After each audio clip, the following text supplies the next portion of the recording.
You will not be able to actually tell who's who. Yeah, our features have Yeah, we can changed. tell who Barbara was because she's the one. Even back then, they were already asking all the Greek questions. Ah. Got a couple of questions for you. Yeah, the voices of the same. Among the uses of the idea of self in Homer, which uses can best give us clues as to the more profound uses of the idea of self? Right, there's a whole range, especially Book 9. We'll stay on Book 9 for a while. Right? Among those uses, oh, that's more interesting than that. That's more interesting than that. Can we then pull together a more profound idea of the idea of self? Second,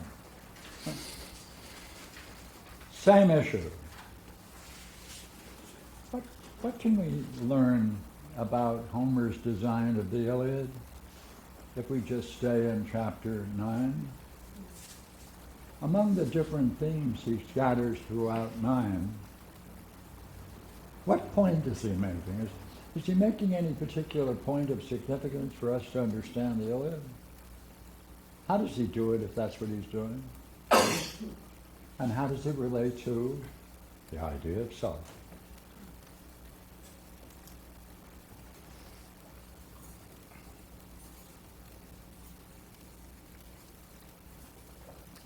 Could you read number 2 again? What can we learn about Homer? Is that what it says? Homer's design of the Iliad, if we focused on chapter 9. Oh.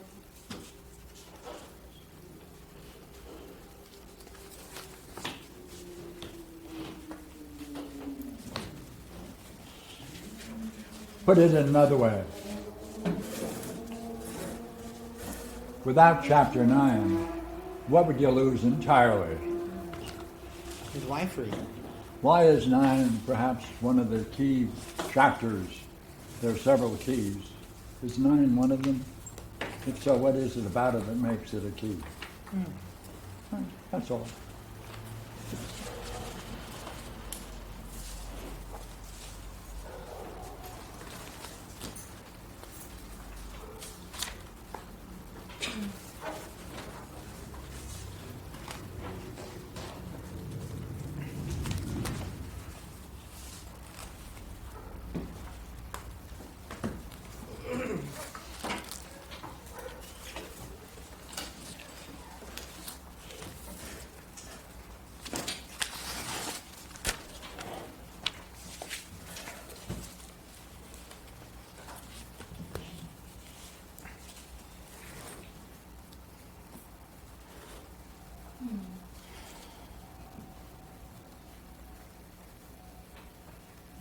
Okay. As an example, take the first one in Book 9 for self.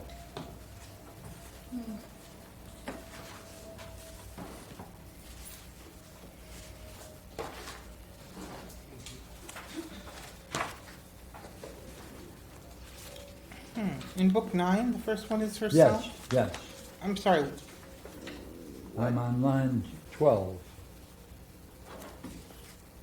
Well, it looks like it's he of Agamemnon, Mm-hmm. right? Mhm. But not to lead a general class the way the sentence begins. He led them, self led them. Are we in the same place?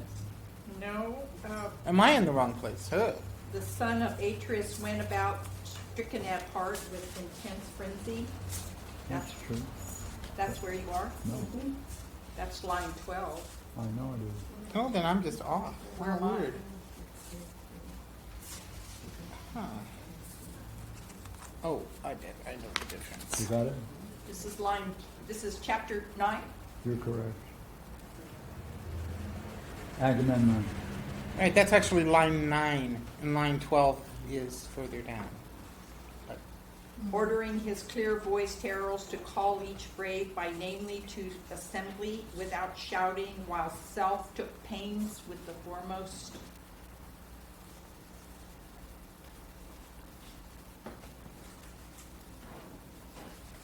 But that great gloom had hit. The son of Atreus made his way amid his criers and told them to bid each man in person to assemble, but not to raise a general cry. He led them, self led them, making the rounds himself. Self-led. Right. The Balboas is while self took pains with the foremost. I'm just looking at Okay. the Balboas. What do you make of the difference? I didn't understand what the, with the foremost, so I didn't understand it.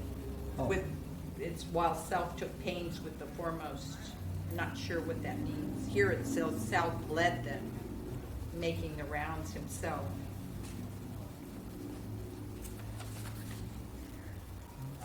Self had led them, making the rounds himself. Huh? Look, self led them. Right?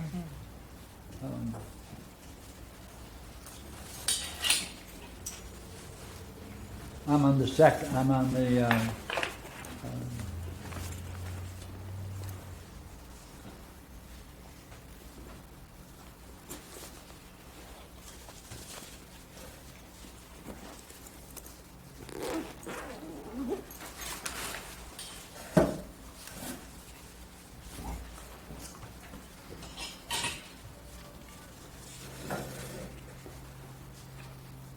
I'm at approximately 40. The paragraph that begins, I must contend with you. My Lord, I must contend with you for letting go. This is Diomedes. He rose to speak.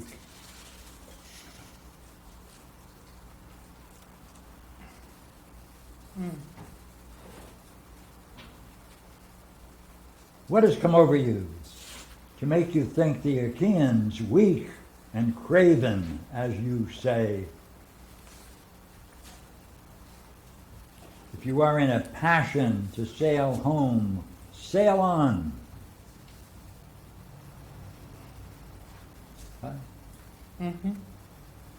If thumos for self are in a passion, Mm-hmm.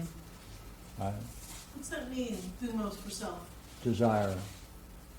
Oh. Thumos is a fundamental desire, 3 parts of the soul, thumos, epithumos, and So it's self's thumos? Mm-hmm. Well, it's not a possessive, but otherwise, you're right. Or is it thumos for self? That would be, It's thumos for self, wow. or with respect to self. I don't know that it's thumos desiring self. Well, But- the way the Balboa is translated, but if spirit or thumos in thyself is set in haste to go.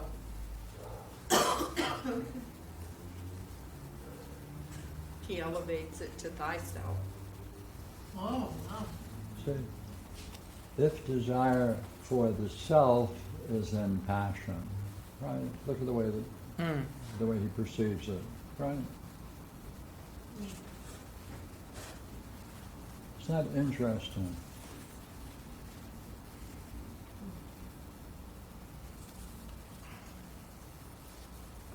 For thumos, for self, that is working for self.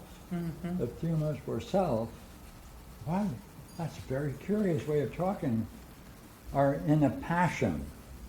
Well, passion comes out of thumos. Mm-hmm. Well, thumos is fundamental, basic desires.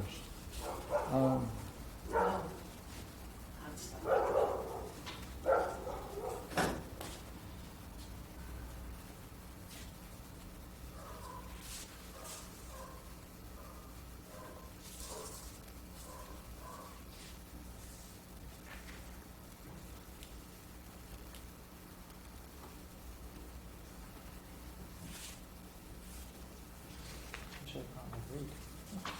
bring a brief, did you? So In the low, it, thumos, I did actually. is working, as it were, for self, I don't know, this references Mm-hmm. talking about then that's going to create passions. we haven't done it before. Mm-hmm. Right? This is the soul. Right?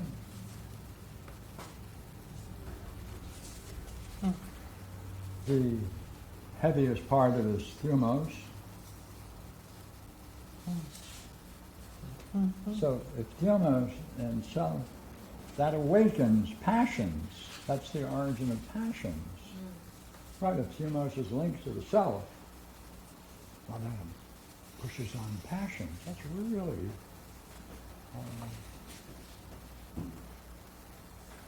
what would be a good way of expressing that? Then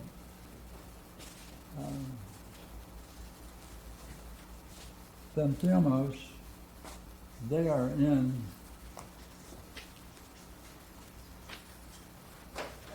passions.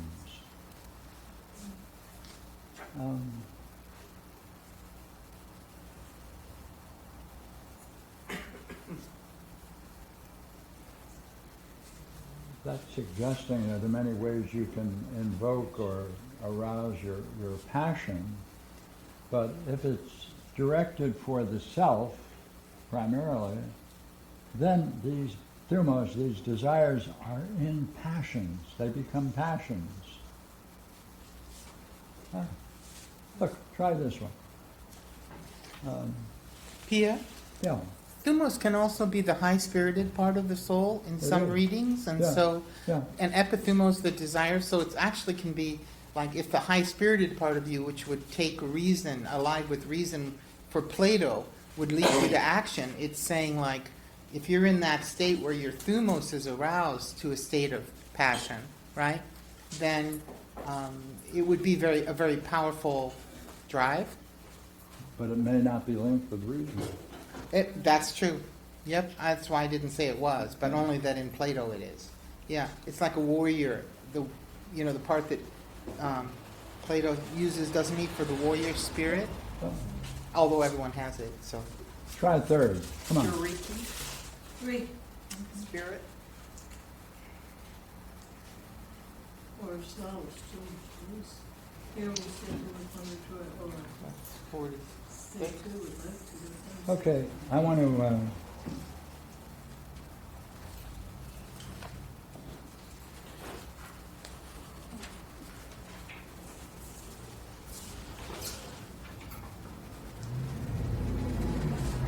If anybody's lacking a copy of the Fitzgerald, I happen to know Pierre has 3 copies of the text and copies of the notes. I just happen to know that. But if nobody's lacking it, we don't need to pass it out. Which sounds like nobody needs it, so, here. What notes are you talking about? I said, if anyone's lacking the Fitzgerald, I happen to know that Pierre had 3 copies of the Fitzgerald. Yeah. Notes on. I don't have to, Joe. With I've got an notes? extra copy too, if anybody needs it for tonight. I didn't know there were notes. And there's copies of these references that also, I happen to know that. Could be because I think it was. Okay, this is just fooling around. Now I want to hit a different one. All right.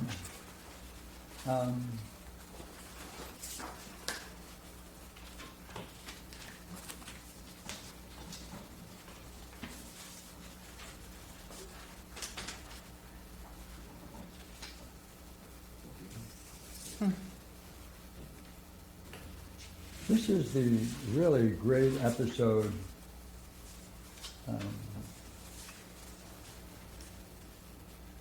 of Cleopatra. So I'm going to go towards the end of it, which is at approximately 6:10 But the great runner Achilles answered. Do you have that? 610. 610. I think is what he said, since it's towards the end.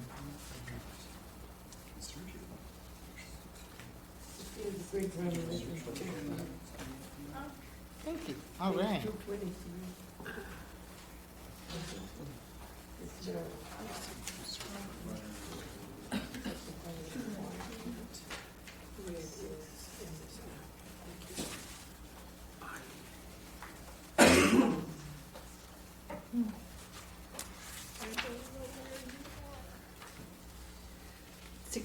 Was it? Now, this is Lord Phoenix's speech. It starts at about 4:30 in Book 9. Then the old master charioteer, Lord Phoenix, answered at last, Pierre, do you have a page number? 217. Then the old master charioteer, Lord Phoenix, answered at last, and let his tears come shining, fearing for the Achaean ships. And now he's going to go through a whole several pages of description. We need to look at it and learn from it. But I want to go to the conclusion of it.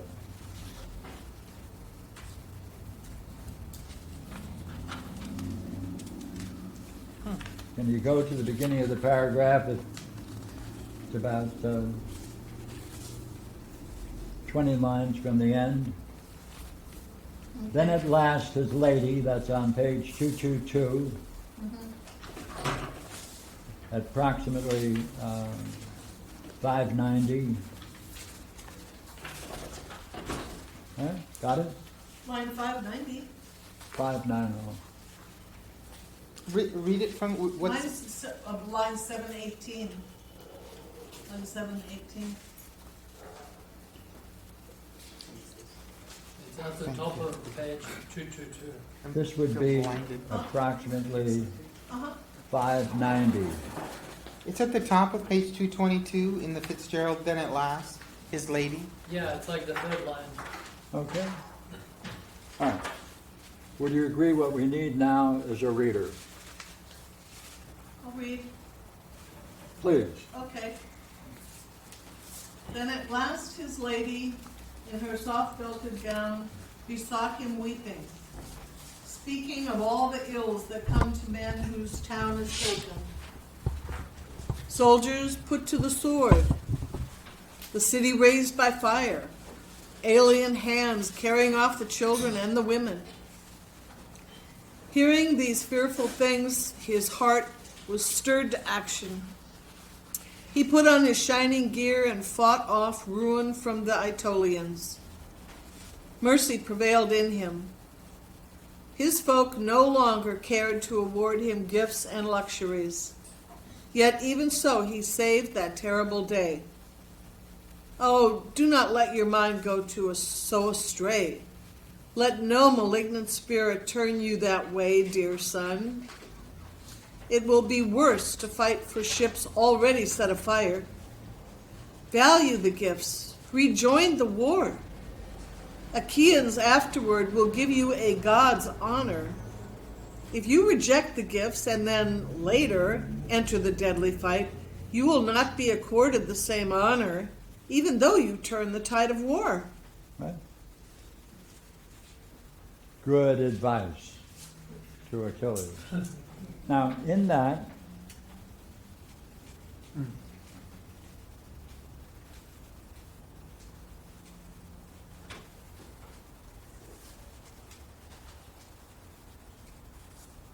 his folk no longer cared to award him gifts and luxuries. Yet, even as he saved that terrible day, yet in the self way he saved, yet in the self-way he saved.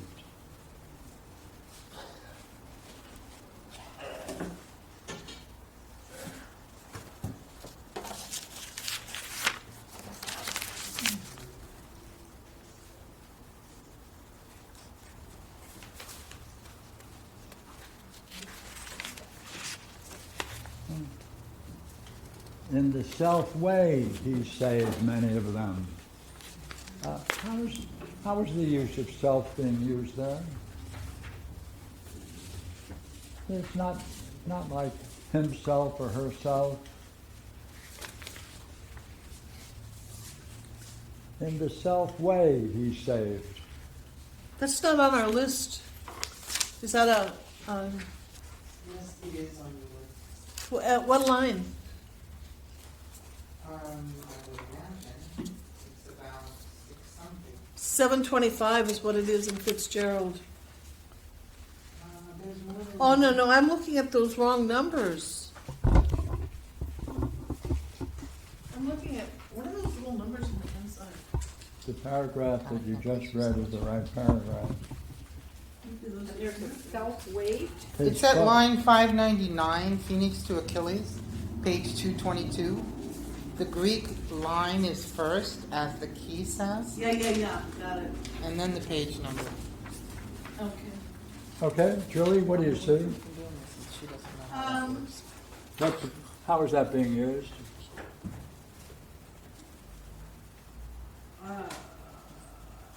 So he self-saved that terrible day. Well, that he's doing it independent of anything being given to him. Kind of a pure, there's a This- pure, no? and this That's different. self-way. Right, kind of, there's a pureness to it, that he's not impacted by the circumstances of that action. He's saving the day. Basically I agreed with Julie that he doesn't care about, a little bit like that Sorry. Arjuna state, that he doesn't care, Krishna told Arjuna not to care about the consequences of his action when he did it. Well, he's not being told by anybody, but he's not caring that he's not going to gain anything by his action. He's acting full on, so to speak, purely Without thought, in the self way. That there's a recognizable mode or discernible mode that people are in when they're most connected to the self, aware of the self. Developing, I'm You skipping away from got it. it, come on, do it again now. Do it Okay, straight. well, when they're really, when someone is in the state of self, they act purely. They're There not. is a way of proceeding that is pure. Yes. Okay. Okay. Ah. Is that right? Is that what's going on? Come on. Yes. fear, is that a state of mind where you don't have, there's no thinking involved, just action, Sure. like altruism? Yes, that's on a high level. That's the self, the way of the self. What was that word you used? Altruism? Altruism? Altruism. Altruism. Oh, uh-huh. Yeah. Okay, look here. There are many uses of the word self in this section. Right? I picked this one.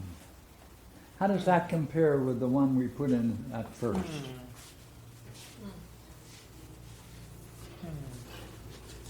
Well, there's kind of a division within him, isn't there? There's a division within him? And so it's not pure. I mean, one could say. On the second case. Or Yes, the yes. first yes, in the text. yes. Because he's divided from his, what? His moving motion. He's divided from that which would move him. So it's for self, but it's not a unity. And unless he can use the self in the self way, not by transferring the energy from thumos into passion, that's Right. the problem. Right. Okay. Right. So look,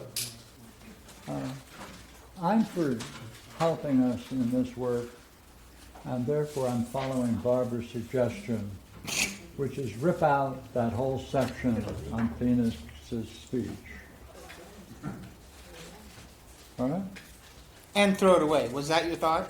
Was that my thought? Sorry. What is he doing in that speech? And how does that represent the whole dialogue or the whole play? Lovely. That's the question. All right?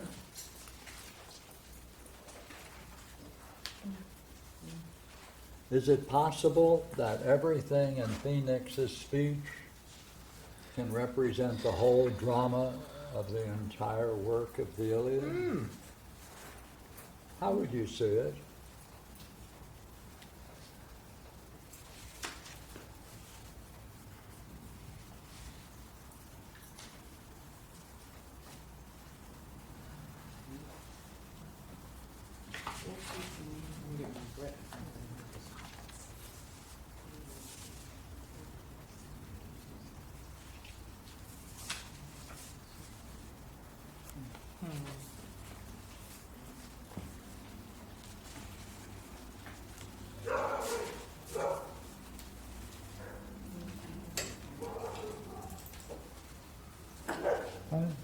This is the part, of course, where Achilles is telling that whole group, Phoenix, as well as Agamemnon, hey, I'm never going to change. I'm leaving, and I'm taking my troops, and I'm taking all the loot I've accumulated so far, and I'm going home. And the third day I'll be in Phthia. That's it. Goodbye. And nothing Agamemnon to do, no matter how many gifts he tries to pile on top of me. My hatred is such that I'll just simply ignore it, and I'll wave goodbye as the ship leaves, as we're going home. Now this is Phoenix's response. Would you agree so far we can agree that Phoenix is a surrogate parent for Achilles? Has that been established in your reading? Yes. Everybody, yes? Yes. Yes. Do I hear any no's? Just gonna abstain. Oh no. If she- Why? Hey, if she doesn't vote, she abstains. Then we could ignore her, can't we? I guess so. Yeah. That is. Where that happened. You don't Okay. recall where it happened, but All right. that it happened. You're not. Give me a couple of quotes that show, in fact, that that Phoenix is playing the role of the surrogate parent for Achilles. All right, give me a couple of quotes.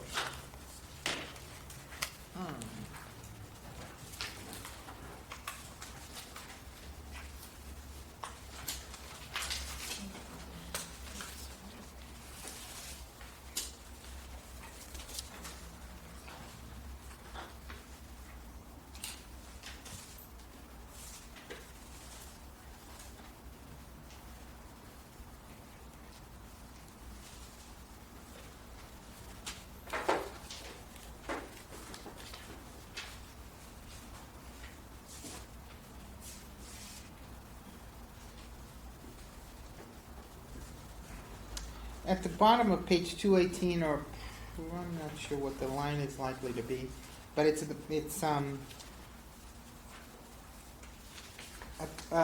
Phoenix says, "Now it was I who formed your manhood, handsome as a god. Achilles, I who loved you from the heart. For never in another's company would you attend a feast or dine in hall. Never, unless I took you on my knees and cut your meat and held your cup of wine. Many a time you wet my shirt, hiccuping, wine bubbles in distress when you were small. Patient and laborious as a nurse I had to be for you, bearing in mind that never would the gods bring any son of mine. Godlike Achilles, you were the man-child that I made my own, to save me some day, so I thought, from misery. Quell your anger, Achilles. You must not be pitiless. The gods' selves relent, and are they not still greater in bravery and Yeah. honor and Okay. in strength?" Is that enough? Well, Yeah. and then in the very beginning of the speech, it talks about how he's instructing him in warcraft. But this is the one that I read is the one about fatherhood, or Okay. father role. Julie, Yeah, does that make it for you? yeah. All right. Wait a minute. If he's the parent, surrogate parent, what pathologos did he have that he's passing on to Achilles? Oh, All right, do you have it, Julie? oh, no. Well, why don't you ask Brad? Nope. I don't know why I don't. That he better get in there and get his possessions. Okay. What is the pathologos that Lord Phoenix is passing on to his surrogate child, Achilles? Right? That's what we want to know. He's suffered a lot for him. He's, I'll just read it. What is the pathology? That he has already suffered a lot for Achilles. He puts it that, so that I have experienced very much and toiled very much for thine sake, by being mindful of the following, that the gods would in no way grant me an offspring of my own, whereas it was thee, Achilles, that I sought to make a child like the gods. So he's going to go on and tell him all the things he's done for him, and that he has, not repaid him back. He has not given him anything back See, because of what he's doing, what Achilles is doing. Yeah, he wants a recompense.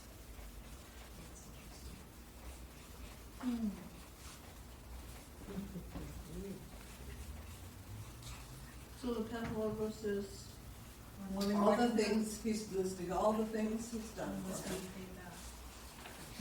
And now he's saying that he's not paying him back because of what he wants to do, which is leave. And so Phoenix is not getting recompense for all those things he's done for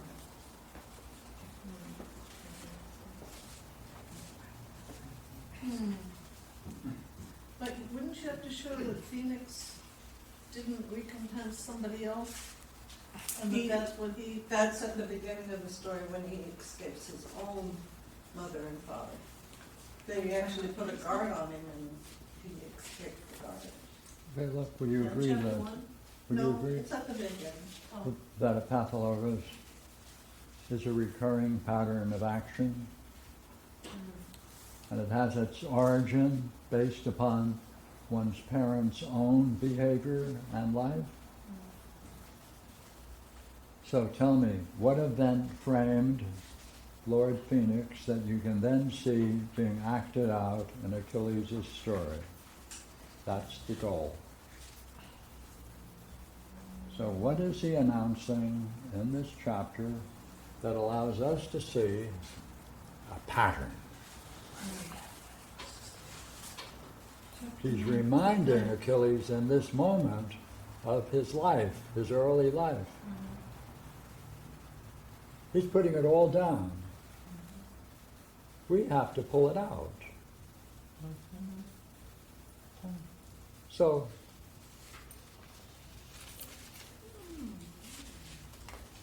there's several very, very important stories in this. And in it we'll then find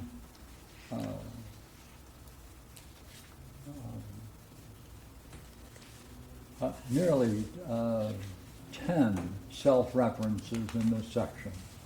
Right? So look here. Just to show you how much I'm going to work, right? Then I can pass it on to others. Yes. Right. After Achilles finished, all were silent, awed, for he spoke with power. Then the old master charioteer, Lord Phoenix, answered at last, and let his tears come shining, fearing for the Achaean ships. If it is true, you set your heart on home and will not stir a finger to save the ships from being engulfed by fire? All for this rage that has swept over you. How, child, could I be sundered from you, left behind alone? For your sake, the old master charioteer Peleus made provision that I should come. The day that he gave you Godspeed out of Phthia to go with Agamemnon, still a boy, you knew nothing of war that levels men to the same testing. Nothing of assembly where men become illustrious. That is why he sent me, to instruct you in these matters, to be a man of eloquence and action. After all that, dear child, I should not wish to be left here apart from you, not even if God himself should undertake to smooth my wrinkled age and make me fresh and young, as when for the first time I left the land of lovely women, Hellas. Right? I'm going to go back into that. After all that, dear child, I should not wish to be left here apart from you, not even if God, self, should undertake to smooth my wrinkled, etc. How is the idea of self being used there? Look at it.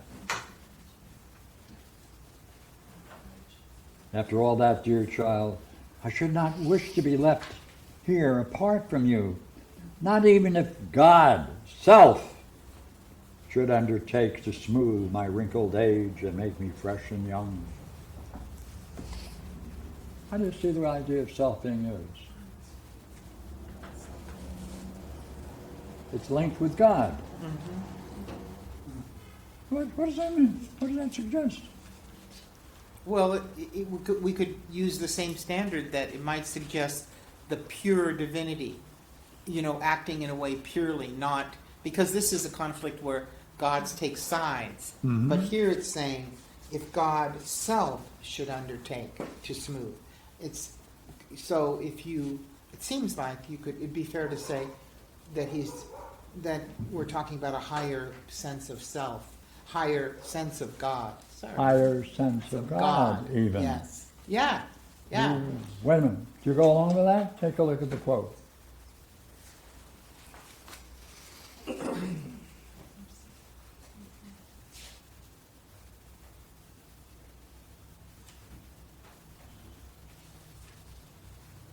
Now comes his recollection. All right? Now comes Phoenix's recollection of his youth. Is there anything in this story of his youth that we can see a paradigm, a model, implicit? And how would you find it? Read it. Keep What? reading. Read it. That's what we're going to have to do. Oh, Good idea. pitiful task. Read on. All right, Macbeth? go. Sure.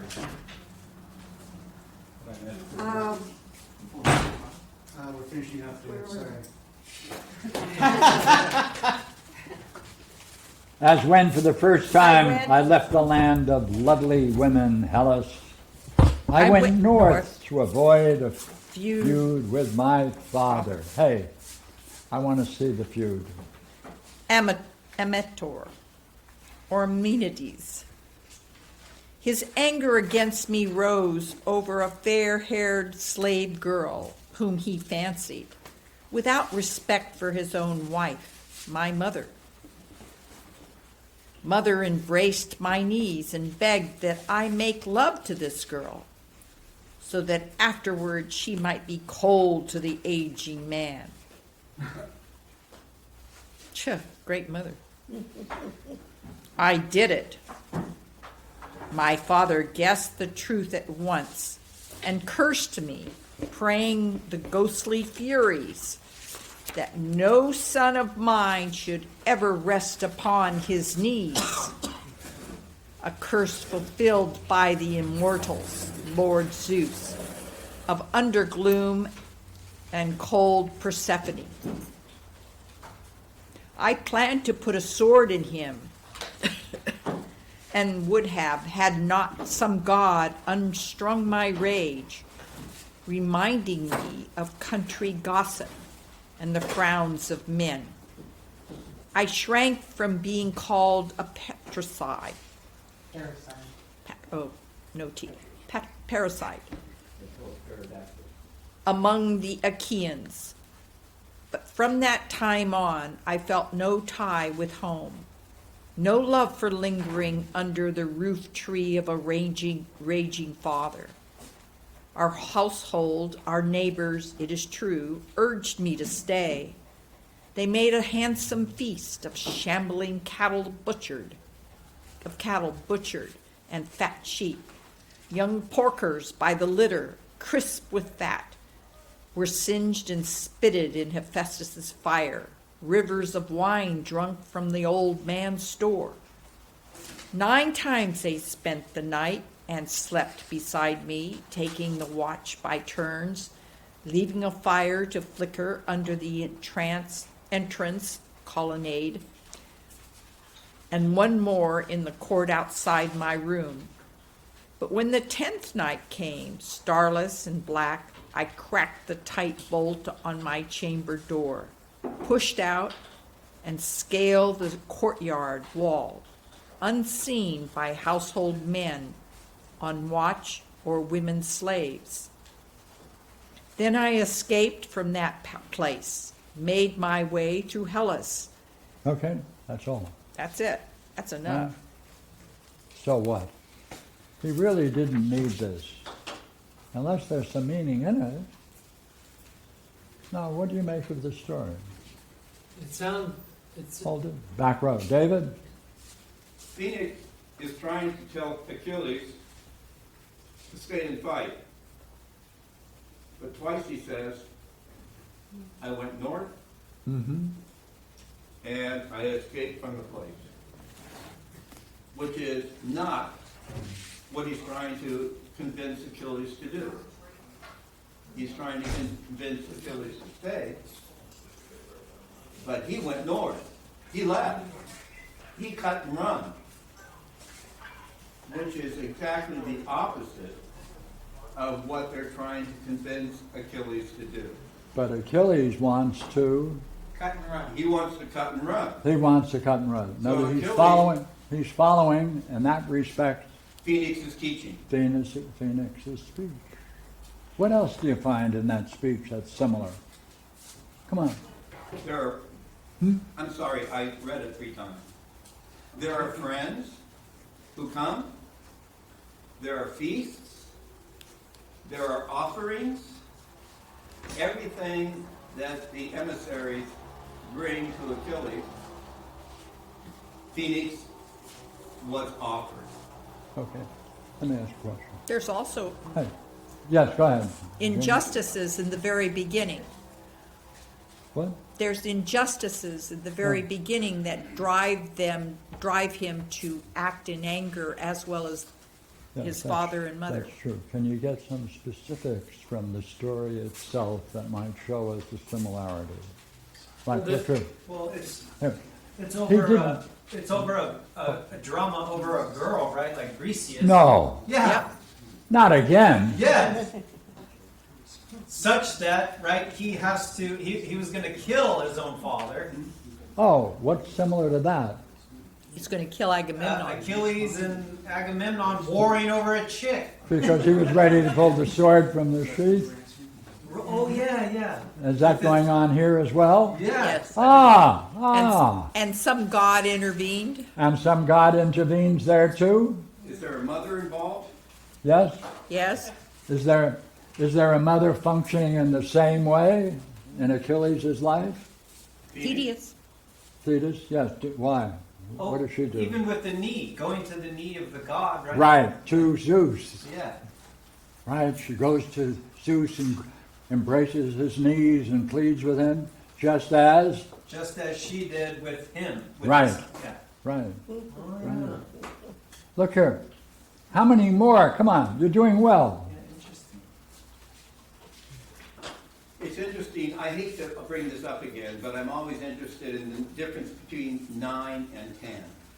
Yes, Because for 9 nights, he accepts, he's held captive, or he's persuaded, but on the 10th night, and this is after 9 years, it's the 10th year of the siege, right. which is a minor point. No, And no, we can no. make- Everything is a minor point, but together it builds a picture. Yeah. Thank you. Okay, look here. You should be able to use this and superimpose on it in every place some parallel that happened with Achilles and Agamemnon. Right? Okay. Is the mother playing a major role? Yes, Yes. Yes. Both places? yes. Right? Is there pleading going on? Yep. Right? With the father, with the son, with the girl. Taking David's first point. The end of the story is Phoenix saying, hey, I know a way to deal with this. Go north, split, escape. And that's exactly what Achilles is doing and discussing and planning it and communicating his plan to all of these people sitting around the hut in that very night. Right? So look here. What does that mean? Because we could also say, where are the differences?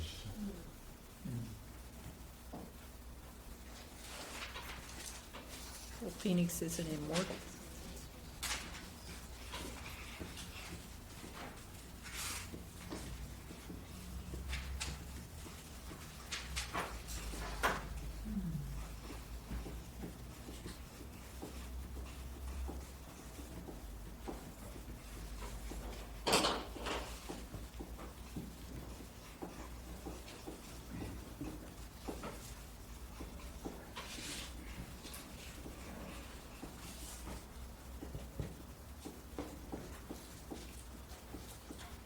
Now this is an old principle through all midwifery.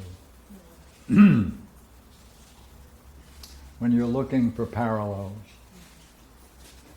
if relations are the same, things can vary because it's the common relationships that establishes the analogy. That's a principle.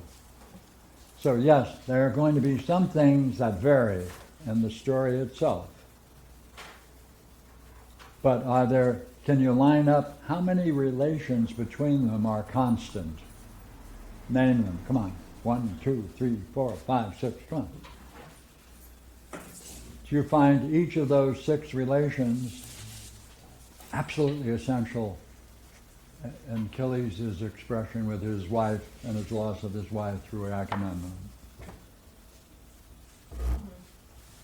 If so, we're using this principle to making a connection.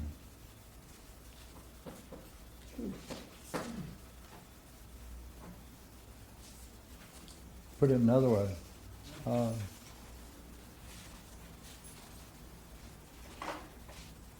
Someone can tell a similar story and have the events move around in different order. But if the relations remain the same, then we're talking about some similar dynamics occurring on more than one level. This allows you to say similar dynamics occur between 2 events which appear on the first hand to look like they're similar. On the first hand. Well, they appear similar. It seems like the mother should have been the one to function in place of Lord Phoenix, but she gets Lord Phoenix to function like Achilles does, which is interesting. That's a difference. And there can also be a difference that Agamemnon is not seducing her or making love to Achilles, his wife. Right, that Archides. too. So that's different. And Right.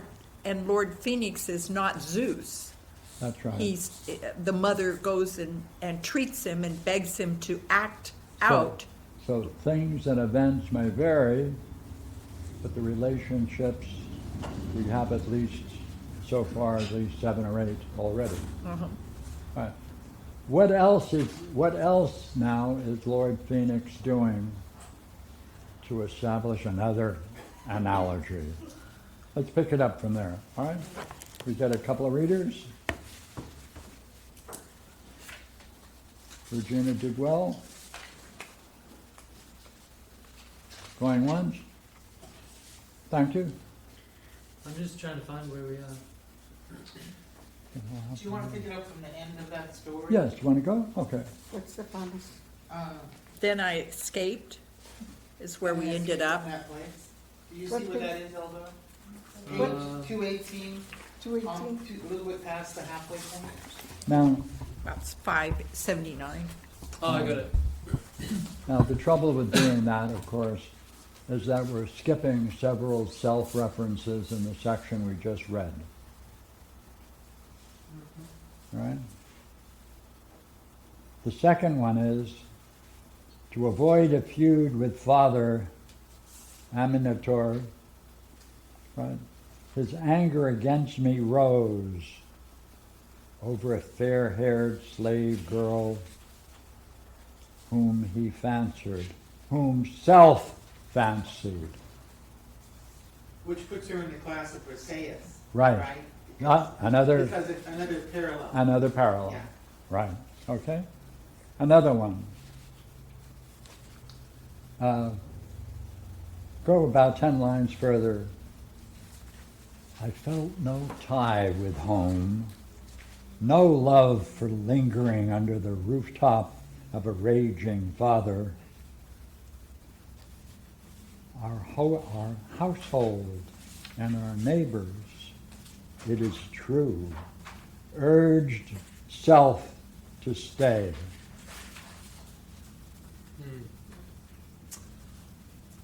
That's an interesting one because it's kind of like self would do the right thing, but Yeah. because he's not being himself, he's leaving.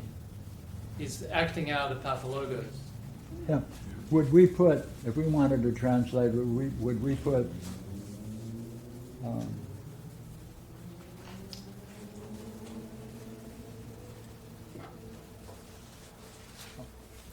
Like they're trying to get through to him. our household and our neighbors, it is true, urge my higher self to stay. Right, yeah. Is that the, Yeah. Yeah. is that the assumption? Yeah. Like they're trying to get through to him. He's not Right. listening. Look, go down 4 or 5 lines from that quote. Rivers of wine drunk from the old man's store. I mean, they must have been buzzed in. They really were at it. Right? Remember that great quote that's coming? Every day a ship came from Pylos. Every day full of wine. A ship full of wine. Every day. Amazing they fought. All right, here it is. 9 times they spent the night and slept beside me, and slept besides self. Isn't that a curious way of putting it? Slept beside self.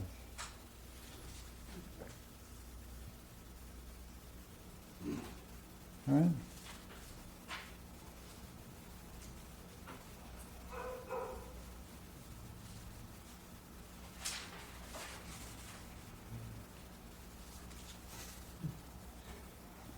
And then that quote that Barbara used a short while ago, when he's likening himself to the surrogate parent.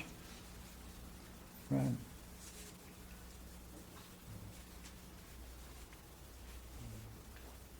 Parent and laborious as a nurse. I had to be for you, bearing in mind that never would the gods bring into being any son of mine, godlike Achilles, You were the man-child that I made my own, to save me someday. So I thought from misery. Quell your anger, Achilles. You must not, right? You must not be pitiless. The gods' selves relent. The gods' selves relent. Same question. What is going on? The gods, plural, selves, plural, relent. Does that suggest that the gods too have a self, a genuine self? And when that's an appeal to, they must be doing something on a very high level. Then it can't be a casual reference to some arbitrary action of minor significance. Right? And if they're relenting, does that mean there's more of a unity among the gods over this issue? Yes, very good. Good. Barbara, probably a question that's been asked a million times, but just, I mean, I assume we could also read it the gods themselves, or no? Well, That's a much lower reading, I realize. well, also there are forms that directly say themselves in. That was going to be my next question, exactly. Was there an alternative they could have used if they had wanted to say themselves? Specifically, right, there is. I'm pretty sure that's a good question. I'm going to take that down as a question. Whether David might know, whether at the time of the Homeric writings, whether themselves, whether that form was in use during that time. I don't know. I'm not good on Homeric Greek, apologize. Me neither. But the gods were willing to let this process proceed. The gods relented. It looks like the gods were willing to let this proceed. This meaning the act, what is the this, Dave? Okay, and are not still greater in bravery. Oh, I'm sorry, I remember that line. Even the gods can be persuaded. Okay. And yet, so that's a good argument. Even the gods can be persuaded. Okay, gotcha. Cool. In this case, Mm-hmm. or in any case, It's, they're greater in bravery, in honor, and in strength. That's pretty. than you, Yeah. Yeah. and they can accept this kind of reasoning. Mm-hmm. Sounds good. Okay, Barbara? What did you want to do? Read on from there? Yeah. From that spot, Yeah. gods themselves relent. The gods themselves relent, and are they not still greater in bravery, in honor, and in strength? Burnt offerings, courteous prayer, libation, smoke of sacrifice. With all of these, man can placate the gods when someone oversteps and errs. The truth is, prayers are daughters of Almighty Zeus. One may imagine them lame, wrinkled things with eyes cast down, that toil to follow after passionate folly. Folly is strong and swift, outrunning all the prayers, and everywhere arriving first to injure mortal men. Still they come healing after. If a man reveres the daughters of Zeus when they come near, he is rewarded, and his prayers are heard. But if he spurns them and dismisses them, they make their way to Zeus again, and ask that folly dog that man till suffering has taken arrogance out of him. Dog's the verb there. Dog is the verb, yeah. Mm-hmm. Mm-hmm.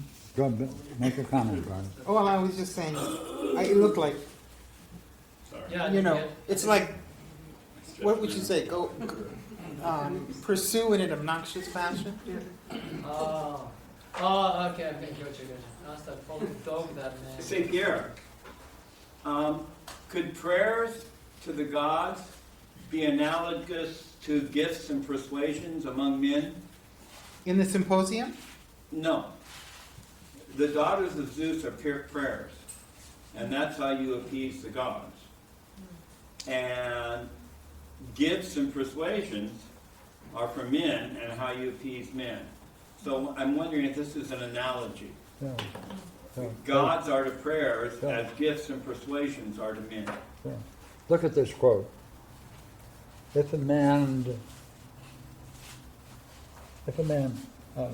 reverences the daughters of Zeus, when they come near, he is rewarded, and his prayers are heard. But if he spurns them and dismisses them, the prayers, they make their way to Zeus again and ask, "What folly dog that man till suffering has taken the arrogance out of him?" So it's a lesson. It's a lesson. Punishment. Yeah. It's not funny, it's a lesson. Yeah. Hey, folly will dog that man until finally, you know what? He'll get rid of his arrogance.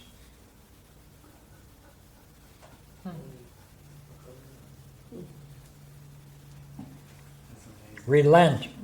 Be courteous to the daughters of Zeus. You too. That's courtesy always assuages others, and the best. Agamemnon had no gifts for you. Named none to follow. Right? Keep reading, Barbara. But invade against you, still in fury, then I could never say, discard your anger and defend the Argives. Never, no matter how they craved your help. But this is not so. He will give many things at once. He promised others.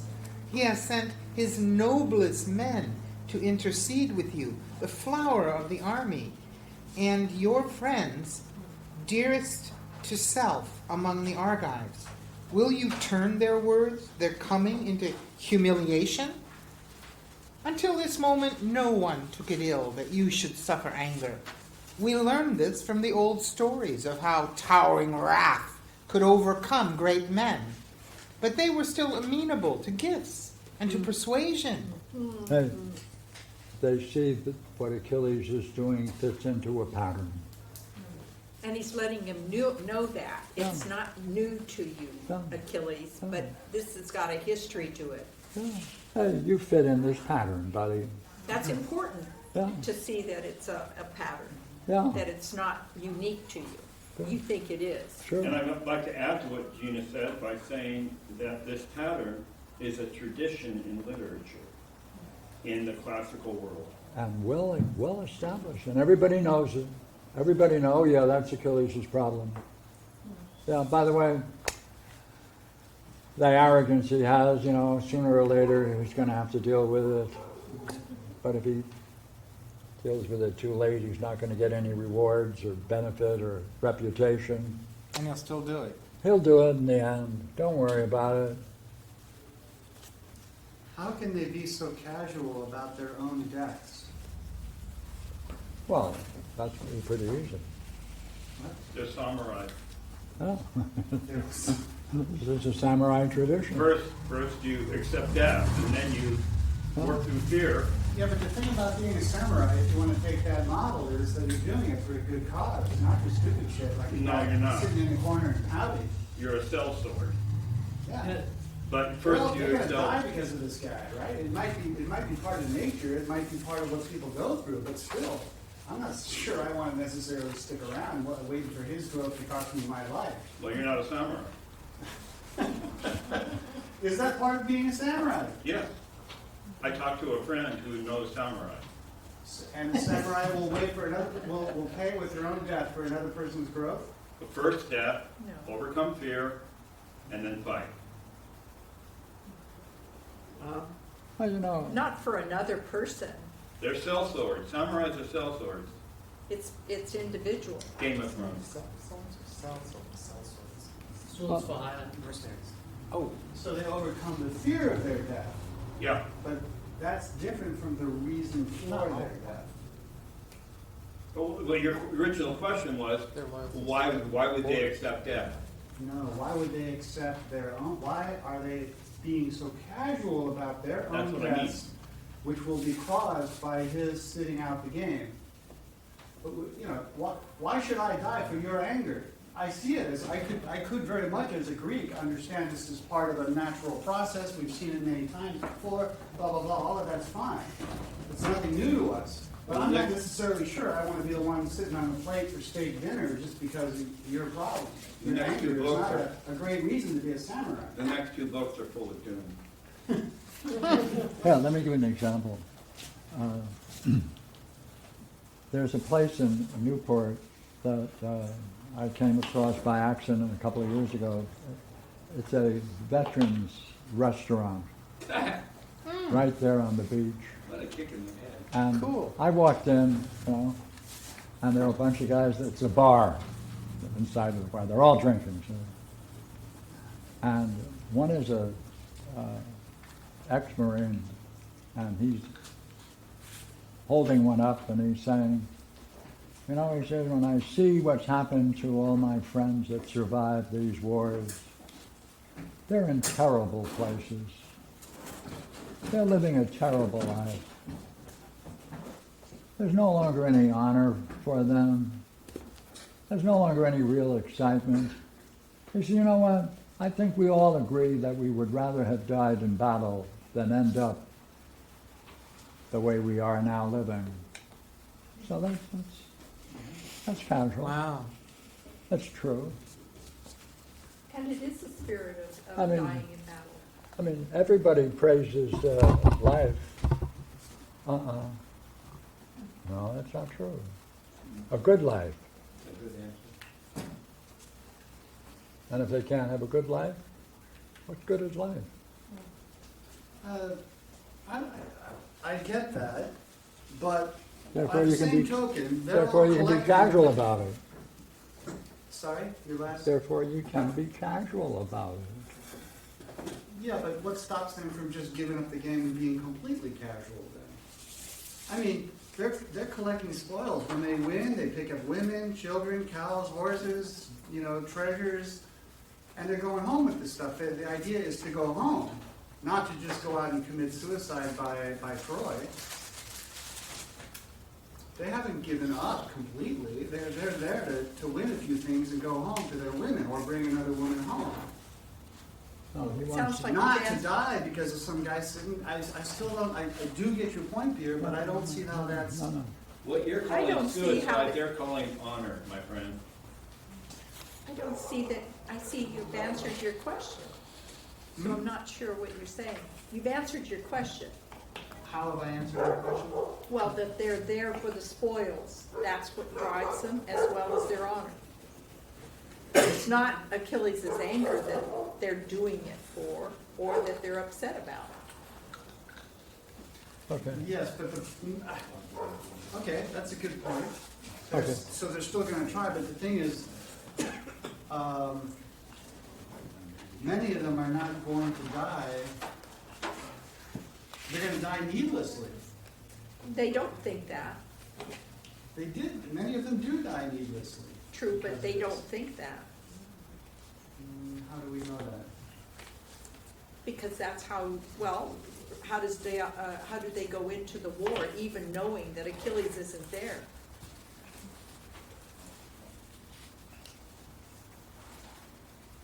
Yeah, I think that's the question, that's my point. That is the question I have. How can you go on to battle knowing that you're all gonna pay because you don't have, you've lost your leader, you've lost your ace in the hole. Why don't you sit down next to the guy and say, listen, you jerk, get back in, and I won't get back in until you get back in. Isn't that the whole point of Book 9? That's it. That's it. That's book 9.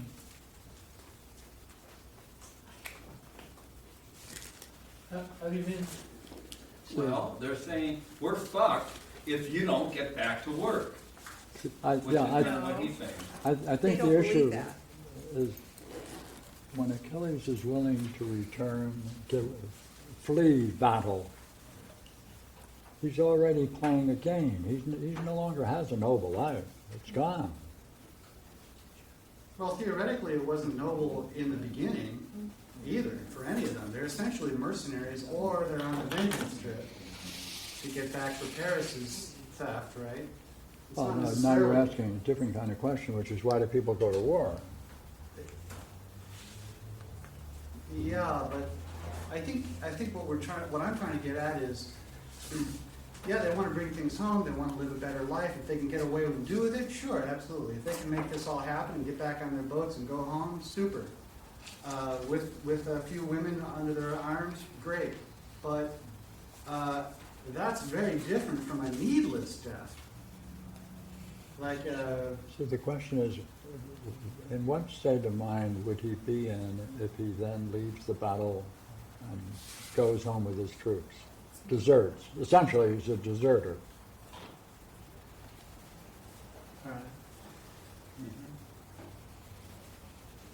yeah, what state of mind would he be in? Yeah, he's a deserter. Well, he is essentially a deserter already, just by sitting there. No, he's there, he stayed. Yeah, but he's not in battle. That's right. But he didn't desert the battlefield. He's still there. They can still call upon him. He's still possible. He's still possible warrior. Yes, but when I say he's essentially deserting, I mean in the sense that it's costing them their lives. How can he be responsible for that? He's got his problem, they're gonna die. I don't know why you think that it could be resolved in this book. I don't know if it could. I just, I guess I'm just asking, okay, so maybe we gotta ask, is there a price that they pay for it? Absolutely, 5 more books. Well, they paid 24 books because they're going over there based on Agamemnon's or Menelaus's, what they perceive to be an injustice, that his wife was taken.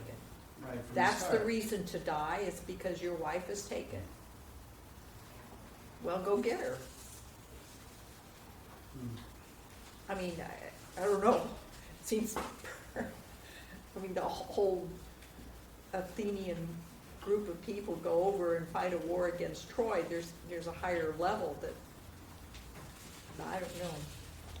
We're looking at Achilles' problem, That's where we're at. Right. and we're gonna ask ourselves in a while, how many people suffer because somebody has a problem? And I That's think another that's what way. you're asking. How many people are gonna suffer ultimately because some asshole has a problem? Trump That's good. or Anybody. Booker, right now, I'm just at him. Well, and Anybody. I like how you put it that way, because then It's another way. contraposed to Pierre's, shall we say, predicate about their casualness, then you have quite the contrast. You have suffering, you have... No, you have mass suffering. Mass suffering, exactly. And you have casualness about it.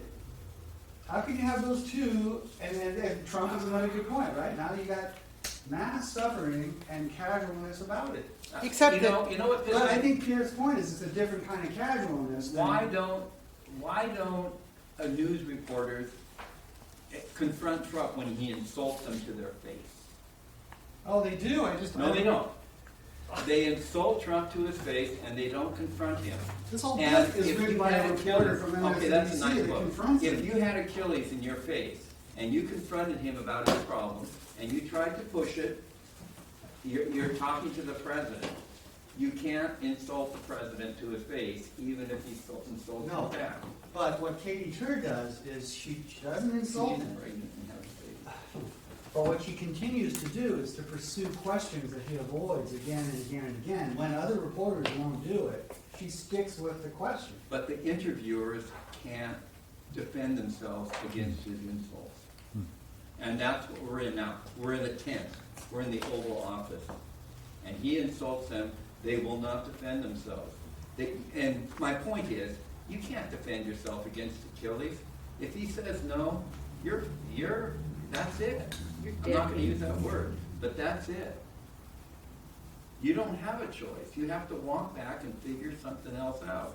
And it's going to be mass slaughter. I And guess we have I'm to just, read- you know, I don't disagree with anything you're saying here, but I guess I'm just putting myself in that. I could not take Pierre's point about their casualness without. Why do you bringing call up. it casualness? That's- What, that's define his word. casualness. No, I that's don't know, not. it's his word, he used it. No, they're saying, yeah, that's okay, this is what happens, this is what the guy does, this is what leaders do, right? That's right. That's not a casual, that's an explanation. Okay, but it's going to cost them horribly. 5 books. Okay, so we're agreed. I'm just saying, I'm putting myself in that position and I'm going, wow, I'm not so sure I could, you know, that's. Well, could you I'm persuade him to trying kill it? fathom, And like, let- I'm going back out on the battlefield and my commander's having a pout. I'm Achilles, persuade I'm me. not so sure I'm gonna go back out without this, if this guy, you know, I'm not sure. Maybe I would, maybe I wouldn't, but I mean, I think that's pretty Well, they don't have phenomenal. his problem. They're not gonna run. One of the guys says, screw you in book 11. I'm not running. I'm sitting right here with you and this guy, and I'm not going anywhere. There's one guy who says that, and I forget if it's book 9 or 11, but he says, I'm not leaving. Dion. They have a job to do.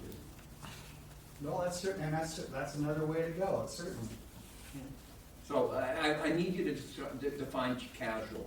I'm sorry I'm dominating this, but I need you to define casual. Your notion of casual. That they are accepting his problem and having to go and deal with it. That's my explanation of it. What do you call casual? I don't know. I don't know. Or I just know that whatever casual is, I couldn't be in that kind of a scene. You'd cut and run I don't think too? anybody can be casual. Would you cut and run? That's one of the options. I'm not sure I'd do it, but If you were I a think, samurai, listen would to you cut and sure. run? You know, like, hey, you're not our commander anymore. Have your pal. We're gonna elect somebody else. Do something. But the fact is, he's so good, and he's half God himself, that it doesn't matter who you re-elect, it's gonna cost you terribly. Yes, I mean, we know this, right? yes. I'm not so sure I could, I Do you think, realize I'm not do you so realize sure. I how don't know, maybe you're right. harmful- Maybe you just go on. I think there's an idea, Hold what it, you please. You perceive, didn't Cal. finish your, pardon me, you didn't finish your thought. Please finish it. I'm not sure I have one at this point, Pierre. I just, Oh, I do. I think, let's see. Maybe we could contrast it with what moderns would do these days. I don't know what they're doing. Like, you know, because I think your point originally, Pierre, was that, I think implied in your point is that these days we would not take it so matter-of-factly, that, okay, this is what a leader goes through, he's in the middle of a path of logos, you know, this is what happens, we just go ahead anyway. I think implied in that is that moderns wouldn't do that, right? No, moderns wouldn't even have the idea that there may be a cause to why someone does or does not do something. Which goes to David's point, is this is an explanation. And which goes to Homer's point, we learned this from old stories, how towering wrath could overcome great men, but they were still amenable to gifts and persuasion. They have that tradition. We don't, what Pierre is saying is we don't have that tradition.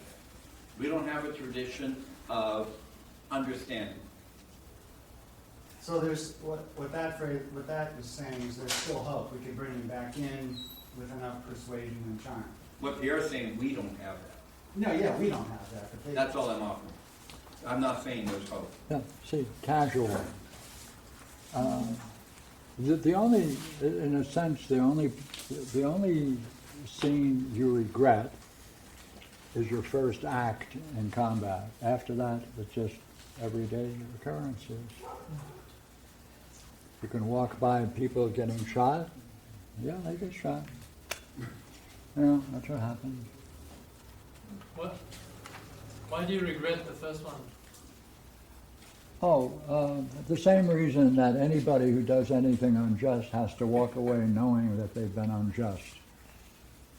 Oh, Like, what's the problem with a serial killer or a rapist? why does he keep doing When it? he does it the first time, he now has the name. If that's what he is, he might as well be it. So that would apply to soldier? Yeah. Yeah. Because he's overstepped our line. So Yeah, that's what you are. From that point on, hey, you no longer worry about whether or not you're going to kill anyone. You already have. You're a killer. So, okay, might as well keep on going. That's life. I think there's a. And therefore, it is casual. And we There have to is an remember too, article- this is all the will of Zeus, right? This is the will of Zeus, Yeah. this drama unfolding. Can you picture that? There's But that kind of, there's a state of mind. I was thinking of D-Day and how that's described by Ernie Pyle, the journalist.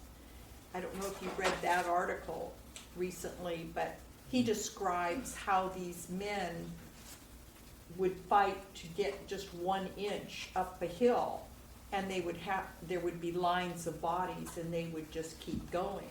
Sure. They couldn't stop and see what the destruction was, what was happening. They had to keep going, and it was in that sense stepping over friends, over people, over bodies. Yeah. Hundreds of them. 80% of our men that went over died in that.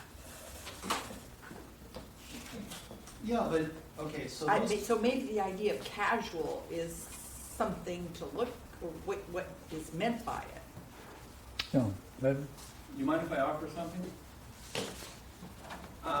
I've read the Iliad. You have to put that camera on your face one of these days. Well said, Dr. David, well said.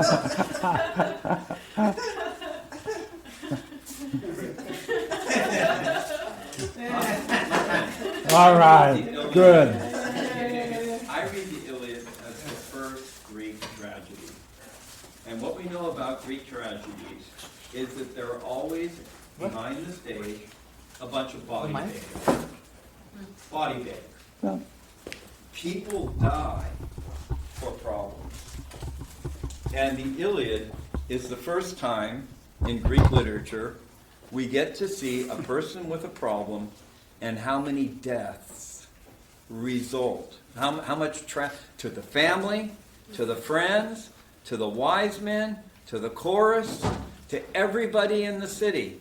If you don't see the problem, people die. You pull out the body bags. The Iliad is the first tragedy. And there are more body bags, but it's still a tragedy. If you see it on that level, then it's just 24 books of a tragedy and not a 3-hour play. So what you're saying is, how come we can't resolve it in book 9? no, I'm not, How come it's not casual? How do they take it so lightly? How can they make it more important? How can they bring it to fruition? No.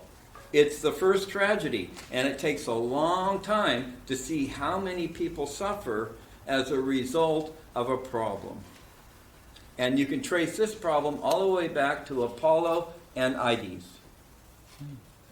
but the thing about tragedies is, Greek tragedies is, that they always offer you, as, I mean, Iliad is the No. highest, they offer you a puzzle, right? Or Yes. a whole ton of puzzles in the Iliad's case, right? You get the puzzle, but the tragic hero is the one who kills his family, his friends, and himself. Yeah, You get the puzzle, thank you. But in a tragedy, There is no everybody dies. There's no solution in a tragedy on a higher level. well, It leaves out, therefore, the midwifery that Achilles goes through himself. And the insight. And they all know that. You can't resolve the They all Iliad know- in book 9. I'm not sure that I'm trying to resolve it in book 9, I'm just trying to understand Pierre's original point, which is how the other players respond or don't respond. That's all I'm trying to understand, really, by putting myself in that place and going, okay, What would you do? yeah, exactly, that's my question. I'm not sure I know. No. The question is, what would be the people around you do? They will continue doing their job, their role. They know they're losing out, but that doesn't mean they're not going to continue doing what they're doing. They're committed to it. Yeah, it's a fight. It's a war, right? They're already in the middle of war. You're in war. Yeah, but those answers that you are now giving, they're committed to it, they're in a fight, it's war. A couple other answers that were given, like Regina's, you just plot ahead anyway. These are all modern answers. They're answers that are common to all wars everywhere and amongst moderns. What we were trying to understand originally, Pierre, was how the Greeks were different. So, and we're seeing it. It's that point that I think I'm trying to understand. Yeah, Because you're saying these the goal. people had a different approach to Achilles sitting it out than a typical person perennially in battle. No, pardon me. Everybody understands his problem. In respect to, they all expect that, yes, he's going to hold back from getting into battle until the last moment. He'll fight. We know that. Right. It's happened again and again in our history. This is just another example. So let's go on with the war. And sooner or later, he'll join up under one condition or the other. So let's not spend any time about him. That's the Meleagro story. He doesn't get the gifts, but he goes back to fight. Yeah. It's in the myth. All right. Well, Thank you, Pierre. That's a good point, Jeff. see, the assumption that people are reluctant to go to war is not true.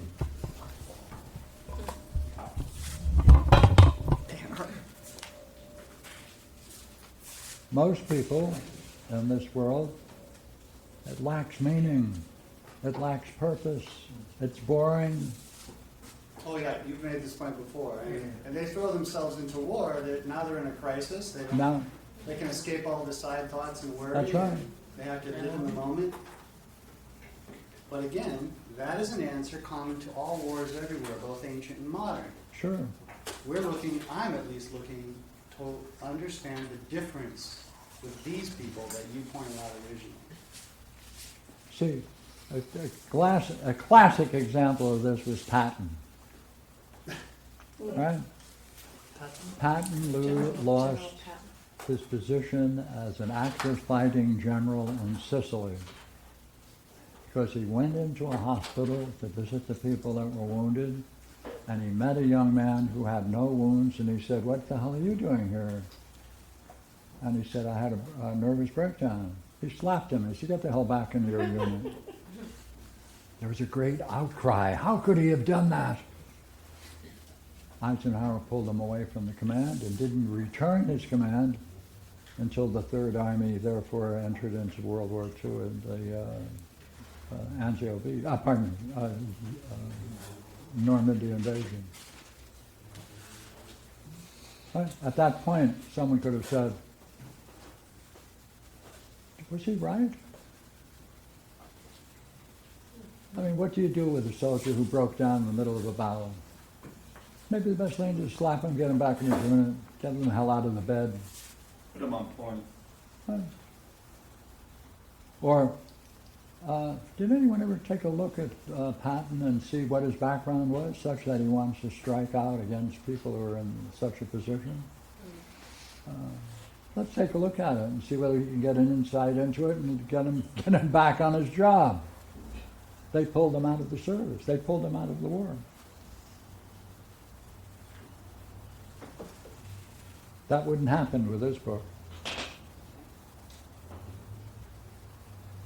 They'd say, "Hey, what's your problem, kid?"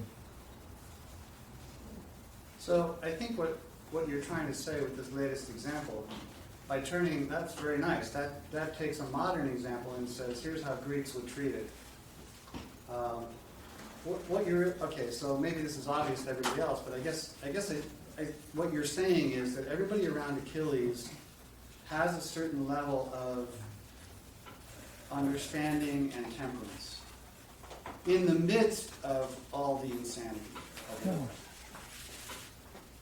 And it's an understanding and a temperance that is essentially missed in modernism. And our question behind it is it because they're pushing an idea of the self which we do not have in our language and our culture? Therefore, everybody around Achilles participates in self, to some extent. Let's get back to the text. Or finish the discussion. Let's get back What's to wrong the with that? text and look for self. That's where we're going. Okay? Well, sorry to pull us off here, but it's... Okay, let's go I back. think it was legitimate. It's Okay, fair. here we go, back in. I think sometimes cutting it off is just a margin interference. What happened? Okay, got our readers? Barbara, were you doing it? Stopped at the top of page 220, did we? Yep, I think so. Okay, here is an instance. So this is page 220 or approximately 530, line 530, something like that. Okay, go. Here is an instance I myself remember. All right, this is the one. Right here. This is what I remember. Yes, All right. and it's an example. Not from our own time, but in ancient days. I tell it to you all, for all are friends. The Curetes were fighting a warlike race, Aetolians, around the walls of Calydon, with slaughter on both sides. Aetolians defending their beloved Calydon, while the Curetes longed to sack the town. The truth is, Artemis of the golden chair had brought the scourge of war on the Aetolians. She had been angered because Oeneus made no harvest offering from his vineyard slope. While other gods enjoyed his hecatombs, he made her none, either forgetful of it or careless, a great error either way. In her anger, the mistress of long arrows roused against him a boar with gleaming tusks out of his wild grass bed, a monstrous thing that ravaged the man's vineyard many times and felled entire orchards, roots, blooms, apples, and all. Now this great boar, Meleagros, the son of Oeneus, killed by gathering men and hounds from far and near. So huge the boar was, no small band could master him, and he brought many to the dolorous pyre.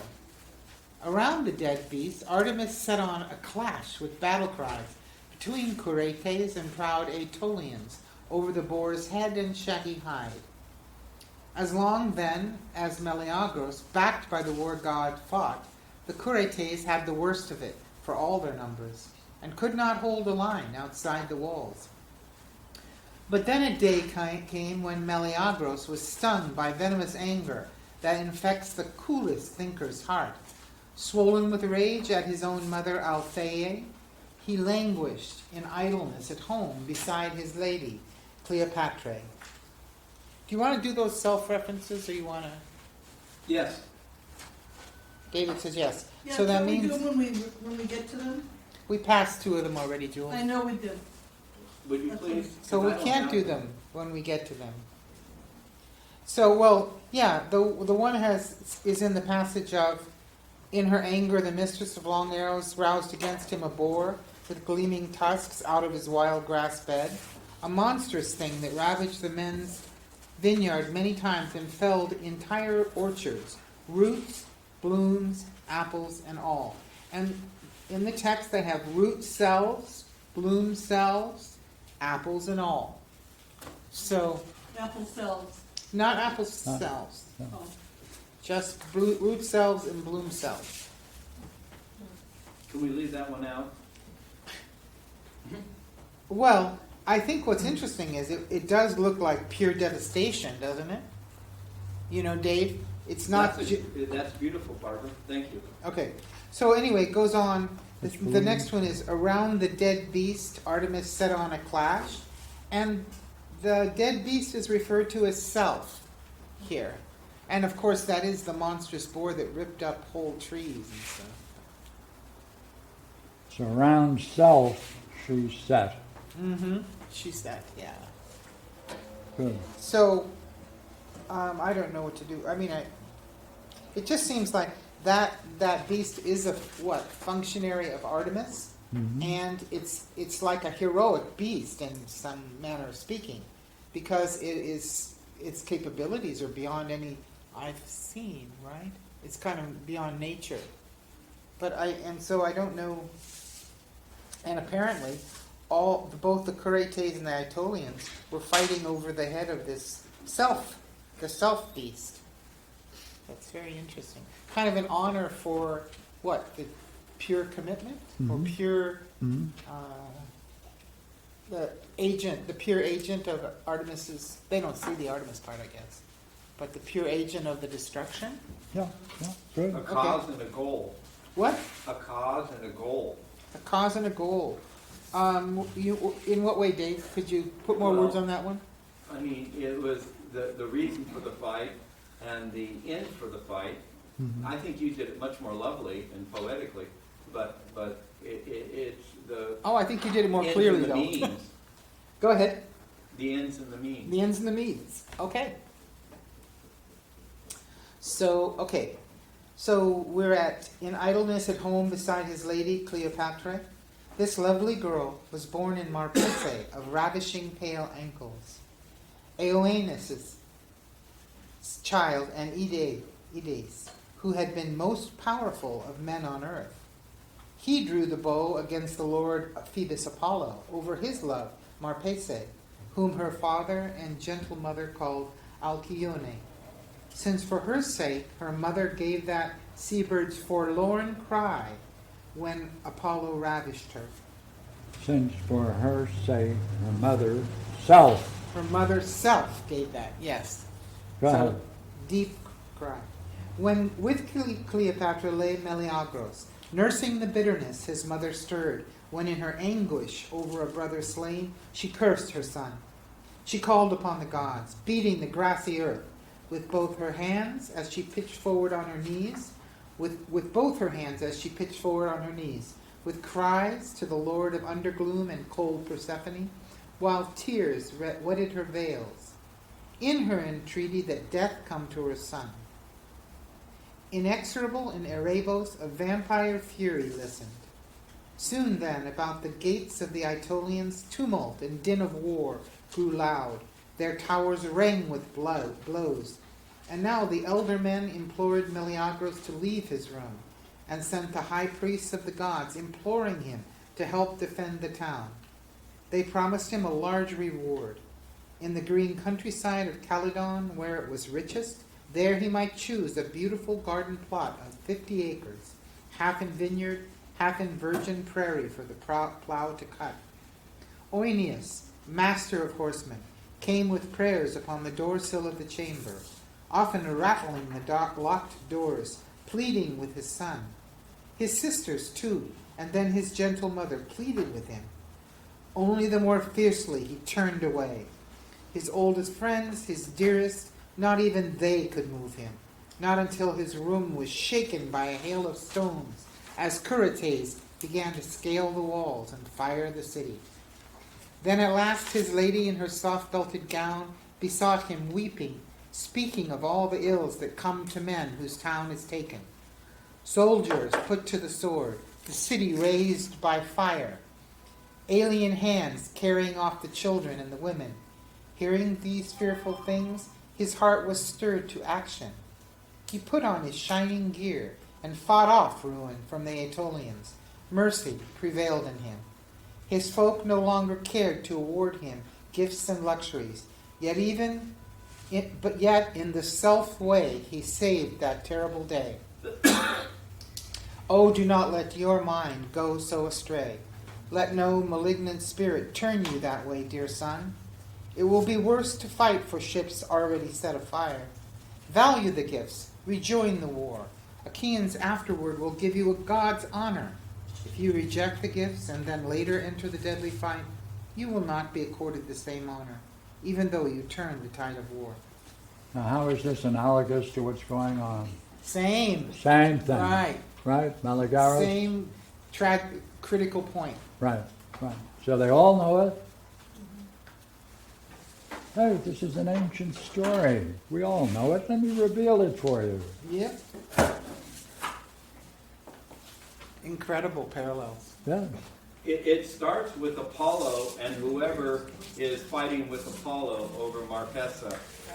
Marpessa gives birth to Cleopatra, who's in Apollo somebody, and Eumenes, Apollo, and somebody. Mm-hmm. Cleopatra, Meleagros, and Artemis. That's right. Go ahead. Achilles, Agamemnon, and I think it would go back to Apollo, not Apollo, Zeus. Also Thetis, but go ahead. Yeah, Thetis maybe. So there, I mean, like you could make this huge analogy, but it starts with a seminal myth, Apollo.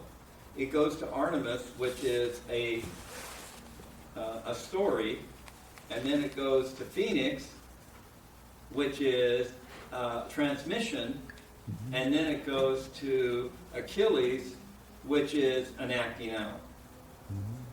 And so there's the origin of the conflict among the gods, a tragic myth, a transmission, and then an acting out, which is exactly what you find in Greek tragedies. The thing that's missing is that in the speech, which runs all of these pages, there are 10 references to the idea of self. How important is the idea of self in his account? And what does it tell us? Yeah. You would say? I'd say very important. You know, it seems like it comes in at critical points about, I think it would be worthwhile for me to gather them together for myself. But I think it would be worthwhile for me to get, or anyone, I guess, to gather them together, because we have a range here of interesting. That's right. Which is what you started with. That's right. Themes and. That's and right. You see, we points need of this, which- right?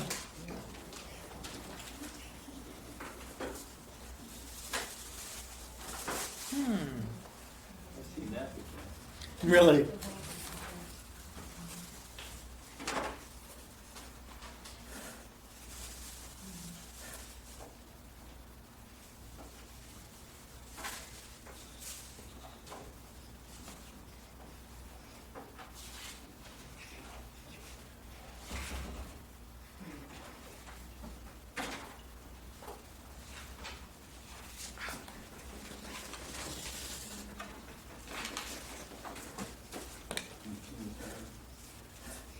Barbara, could you read that? Lord Phoenix's speech, and then the 10 selves are around the edge of the circle. Can we pull those 10 references together with everything that has already been said to see how the idea of self is being used in the surrogate parent of Achilles? He's looking. This is the big speech. It's as if he's revealing the origin of his pathologos, isn't he? Mm-hmm. Saying, hey, look, we all know it. So how is the idea of self being employed here? Now, remember, 28 was a key one. So let's take a look at that and go back. Beg your pardon? Is that the one that about Meleagros? Yes. Which is the one on 222 in our pages? Yeah. Even so, in the self-way he saved that terrible day. His folk no longer cared to award him gifts and luxuries, yet in the self-way he saved that terrible day. Which reference is it that you? 28, number 28 on the page. Okay. Ah, There are copies, as I said, of that list up here if anybody needs it. It's also on the archive. Yep, with Look, Jeff's splendid work. this is cutting out. Hey, this is cutting out. So Cutting and pasting. cut and paste. Yeah. You get each of these quotes, and you'll put them around his speech. How do these 10 together give another dimension to his speech? That's all. Now, the high one is 28, the one we just read. Because that suggests, does it not, that there is a very interesting way of the self that is central. The quote is, through the self way he saved. Following the way of the self he saved is the way it should be put. Mm-hmm. Right, look here. Back it up.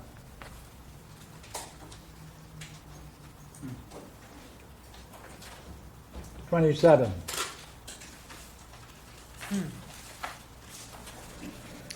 Go ahead. Since for her sake her mother, self, gave that seabird's cry. Is the way that, I didn't read the whole passage. 20, Yeah, just do it from the beginning. okay.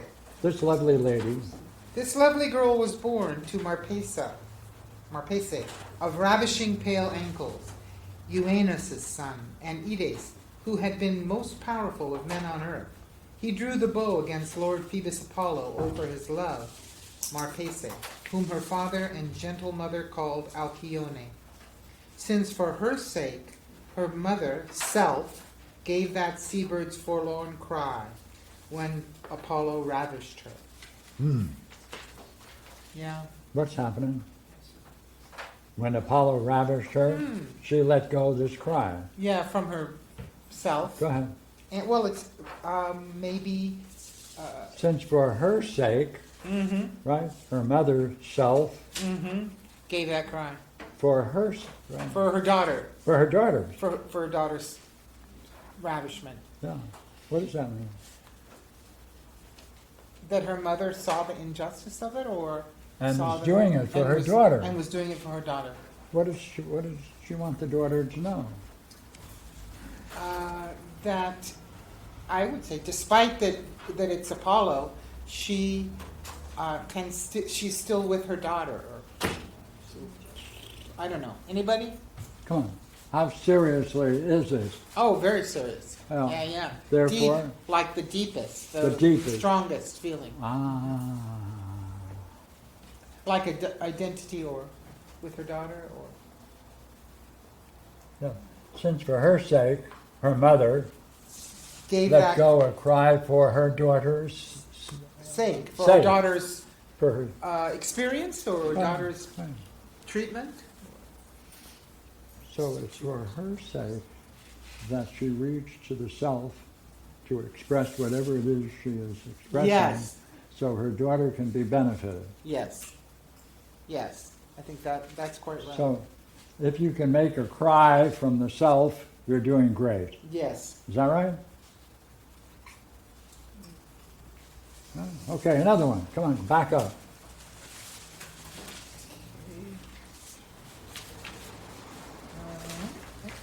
Now, this is the rather curious one you were on a short while ago. Yeah, the dead Is beast. it not, though?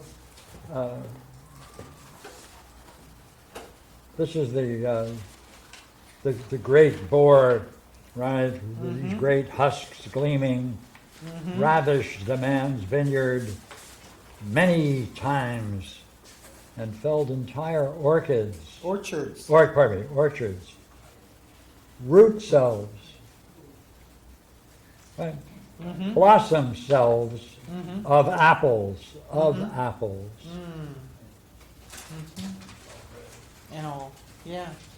The That blo- is thorough. The blooms. Yep. The blooms Of apples, the blooms of the of the flower. fruit of the orchard. Yep. Yeah. So all the way from the root up to the bloom, the whole. That whole Oh, development. that's true. Complete Complete destruction. development. Or, Right, yeah. right. Rooting out the complete development of the orchard.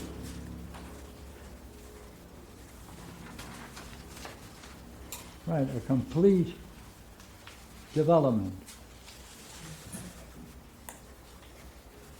Captured in this idea of self. Right. Hey, 7. Okay. So that's going to be.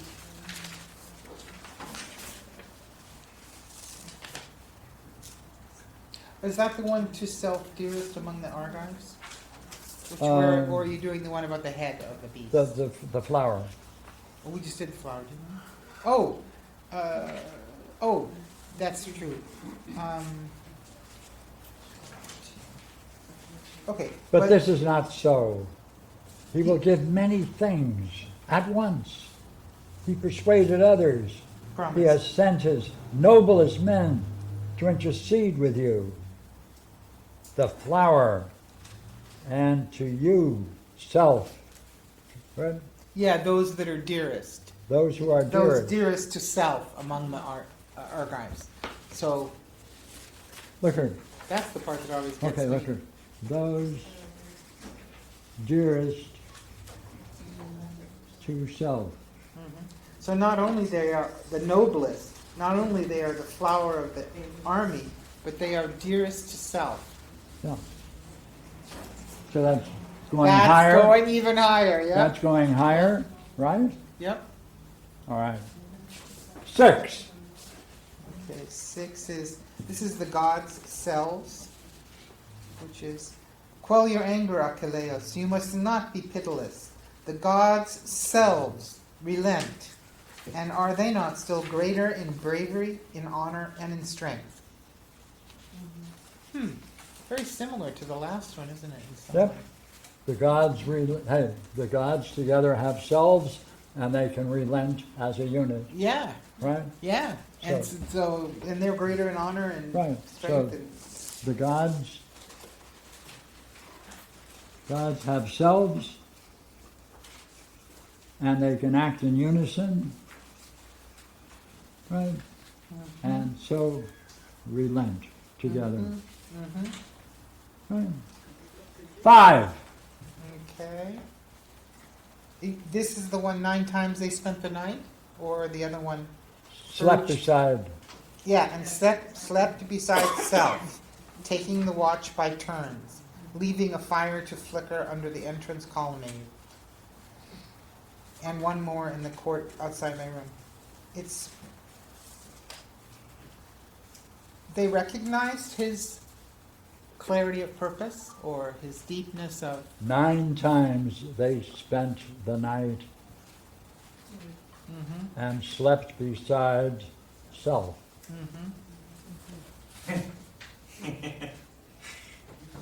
crowded.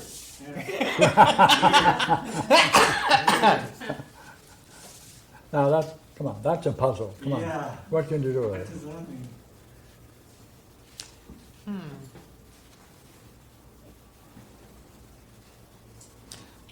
So he's talking about himself. Yes, and it seems like they wanted him to stay. They didn't want him to leave That's right. in the face of what had happened. They saw his value to their own city. Because he was the king's son or See, 9 times they spent the night and slept beside me. It's beside self. He hasn't taken action yet, No action. which means that he still is in kind of a pure state. He still has all his faculties.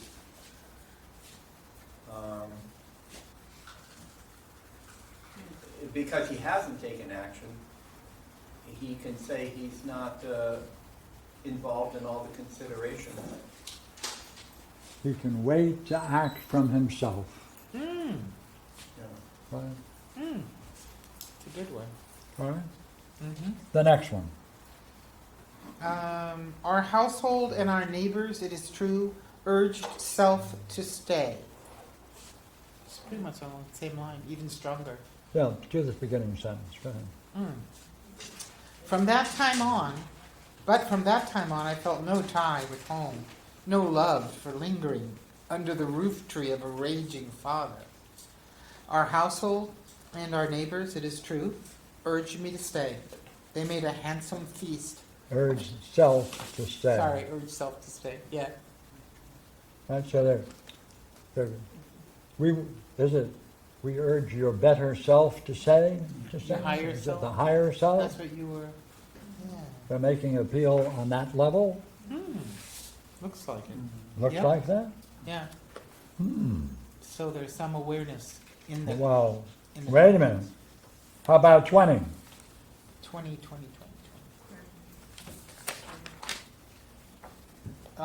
Yeah, that's a good one. His anger against me rose over a fair, go ahead. Over a fair-haired slave girl whom self fancied, without respect Hey. for his own wife. His self fancied the girl. Mhm. What kind of a relationship is he speaking about? Highest kind. Highest Yep. kind. Right. Surely mom would be jealous about that. Yeah, Yep. yeah. Do the last? Okay, 19 is if, let's see. After all that, dear child, I should not wish to be left here apart from you. Not even if God, self, should undertake to smooth my wrinkled age and make me fresh and young, as when for the first time I left the land of lovely women, Hellas. If God, self, blah, blah, blah, blah. Yeah. Is it if the highest sense of the God were to do this? Mm-hmm. Is that the reference? Mm. When they're using the idea of self? Looks like it. Right. So, look here. Now you sit back. And now you gotta kind of put them a bit together. And this is why we always talk on Eldar, to make it easier on us. Thank goodness. Do you agree? Yeah. Go ahead. And then I toss it to Jeff. That's fair. Like a soccer ball. Come on. What's Or hot number one? potato. Are we getting to the point where we can agree that there's a higher sense of self being developed? Yes. I'd say. Anybody? In one of the key speeches, Phoenix, Lord Phoenix? Yes. Hey, does it go back to this now? Are they giving us several examples of patterns? Absolutely. Meleagros and himself, Phoenixes. Yeah. What's number one? Yes, please. Julia, in what sense do you mean that? Which reference was number one? I thought, Oh, his number one is only with respect to the Phoenix speech. And I think we did it. We jumped a couple on the way. That's number 20. No, 19. Is if God himself should undertake to smooth. That's Phoenix, where it starts saying Phoenix to Achilles. In Phoenix, she was asking what's number one I was saying. Oh, good. That we didn't have all 10 because we skipped a couple. Did that Does that answer? mean if self were to manifest itself as a problem, he wouldn't? It will manifest a problem for others as well. Okay. Yeah. Look, see this question? Among the uses of self,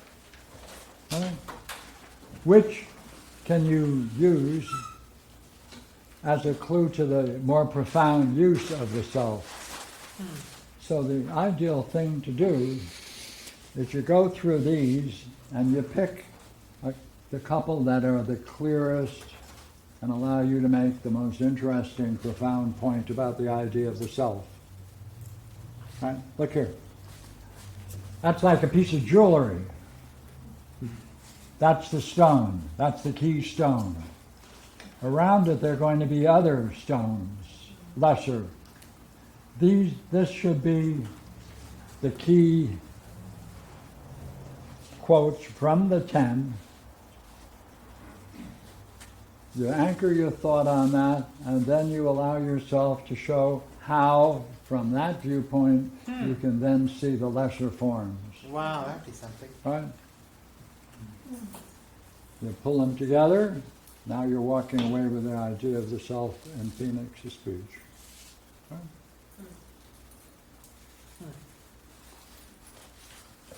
Okay, well, next.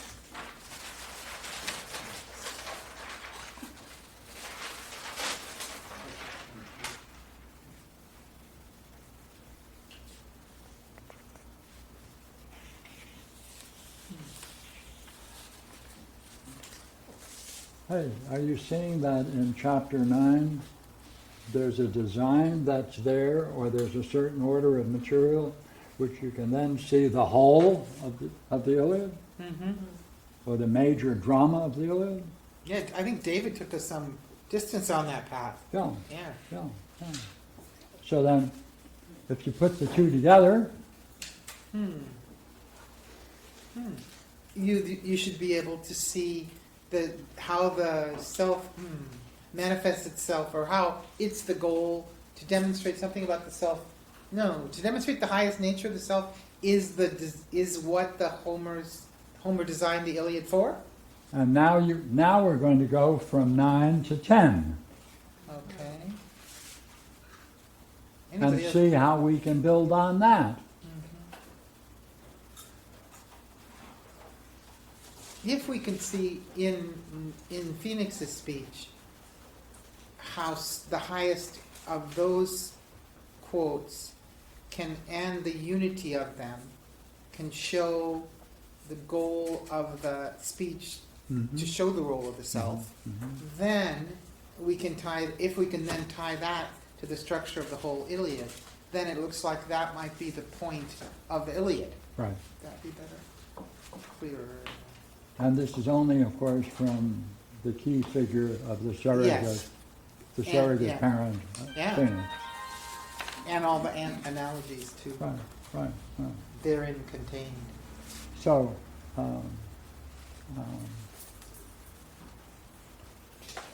now the Balboas just finished chapter 10, and they distribute it's open.